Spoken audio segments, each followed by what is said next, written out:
Next up, in the days after the mass shooting at Columbine High School shook the nation in 1999, the NRA was plotting. More than 20 years later, thanks to NPR's Investigative team, we're learning exactly what was said and what strategies were embraced to counter expected blowback. Just a day after the shooting that killed 12 students and a teacher, wounded more than 20 others, NRA leaders gathered on a conference call to talk about their upcoming convention in Denver, just 14 miles from Columbine. At the same period where they're going to be burying these children, we're going to be having media within 10 miles of our convention center, the world's media, trying to run through the exhibit hall looking at kids fondling firearms, which is going to be a horrible, horrible, horrible juxtaposition.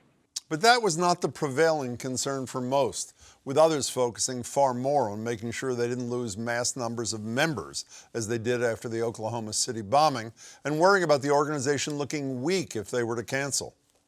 The message that it will send is that even the NRA was brought to its knees, and the media will have a field day with it. Another top concern, how some of the NRA's own members might embarrass the organization if they decided to pare down the event. If you pull down the exhibit hall, that's not going to leave anything for the media except the members' meeting, and you're going to have the wackos with all kinds of crazy resolutions, with all kinds of dressing like a bunch of hillbillies and idiots, and it's gonna be the worst thing you can imagine.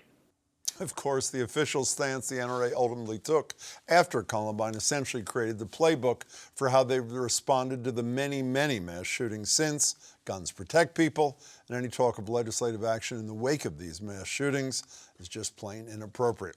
Joined now by the man who brought these secret tapes to light, NPR Washington Investigative Correspondent Tim Mak. His new book, by the way, is Misfire, Inside the Downfall of the NRA. Tim, it's good to meet you. Thanks so much for being here. Thank you. So they rejected cancellation, but for a while they actually considered, what was it, $1 million for the victims? Why did they reject that notion? Well, there was this kind of hint at a softer approach, a discussion of a softer approach, whether canceling the convention or, like you say, $1 million victim fund for folks affected by Columbine. But as you hear and see these wheels in motion and the NRA strategy start to land, and what you find is that the top strategists and officials at the NRA felt that if they were to pull back, it would be some sort of admission of complicity or responsibility in some way. And they didn't want to give off that impression, so they come with a much more almost defiant approach. You know the NRA inside out, probably as much as practically anybody. How do you think the people they referred to, their activists, as hillbillies and idiots, will react to being called hillbillies and idiots by the people who run their organization? Well, I think you'd assume not well at all. But the thing is that the NRA's membership has been stalled over the last 5 years. They're in an immense amount of legal and financial trouble. Their membership, even before this reporting, even before this tape was put out, is a large segment of its membership angry with the NRA over issues of transparency, accountability, millions of dollars spent by executives on private jets and lavish meals and trips to exotic locales like the Bahamas and Lake Como and Italy. I want to stay with these 1999 tapes, though, just for a couple of seconds. As I mentioned, the convention was just down the road in Denver shortly after, and this strategy that was agreed upon to never play defense, as I would call it, but to go on the offense, was voiced by the then president of the NRA, Charlton Heston. Here he is at that convention. When an isolated, terrible event occurs, our phones ring, demanding that the NRA explain the inexplicable. Why us? Because their story needs a villain. The dirty secret of this day and age is that political gain and media ratings all too often bloom on fresh graves. Today, carnage comes with a catchy title, splashy graphics, regular promos, and a reactionary passage of legislation. You know, I have to say, I was surprised when listening to the tapes that they were not worried about a repeat of what happened to them after Oklahoma City. I think it was 4 years earlier. I mean, people will probably recall they referred to the Bureau of Alcohol, Tobacco, and Firearms as black-booted government thugs. And then a week later, Tim McVeigh bombed the building targeting the ATF.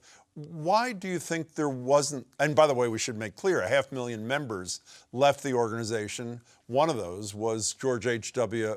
Bush, the former president. Why did they not appear worried there'd be a mass exodus yet again if they played tough rather than showing empathy?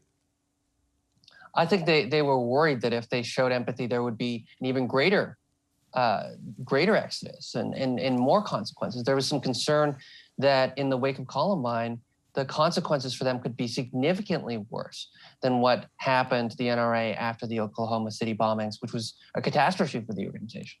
You know, and while it did become their playbook, as I said, and I know you agree, from going forward from Columbine, there was one departure for a brief moment after Sandy Hook, and I was among the naive people who believed that this would finally cause even the uncaring souls in Congress to do something. After Sandy Hook, if I remember correctly, at least for a brief period of time, wasn't the NRA on board, or at least part of the discussions around the Toomey Mansion? I wonder whatever happened to Joe Manchin. The Toomey Mansion background check compromise. Weren't they on board for a while? Absolutely. It's actually something that I describe in great detail in my book, Misfire.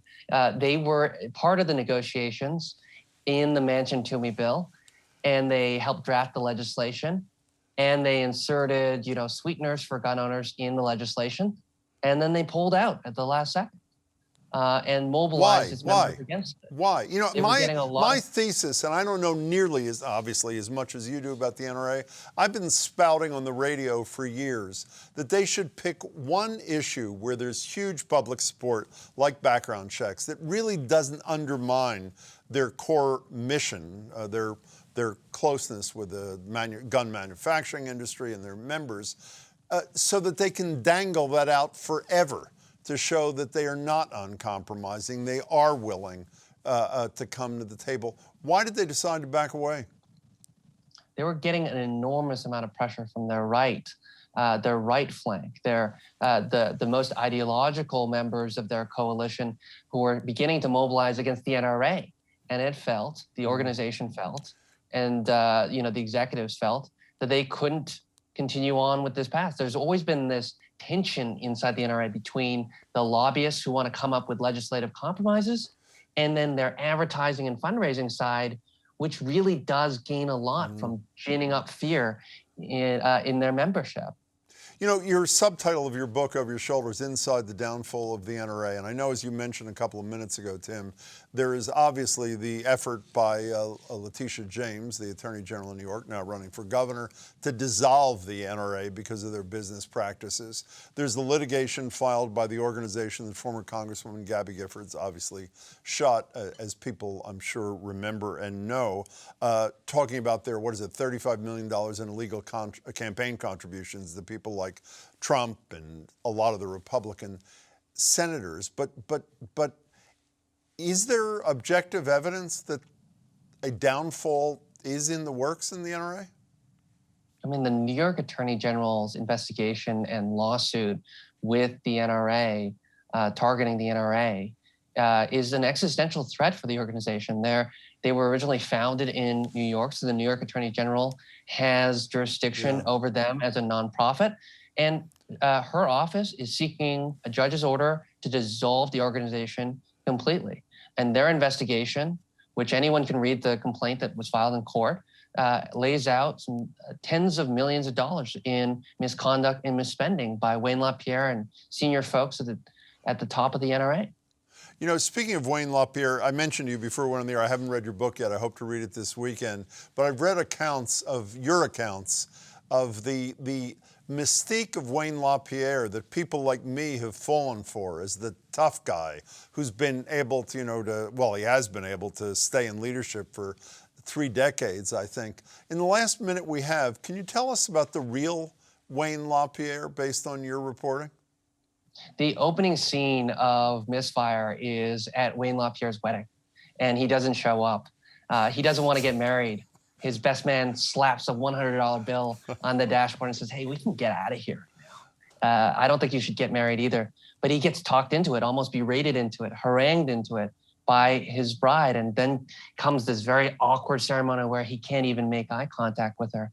And I tell that anecdote because if you talk to the people who are closest with Wayne LaPierre, they describe a deeply anxious and conflict-averse person who, as powerful people inside the NRA have found, can be yelled at, berated, into agreeing to millions of dollars in sweetheart deals and golden parachutes for former officials. That the financial and legal problems that the NRA is facing really all stem from these character flaws in Wayne LaPierre, who's been the head of the organization, as you point out, for some 30 years. So how has he maintained control with his $2+ million salary, $1 million+ in expenses for dubious NRA-related activities? How has he maintained control?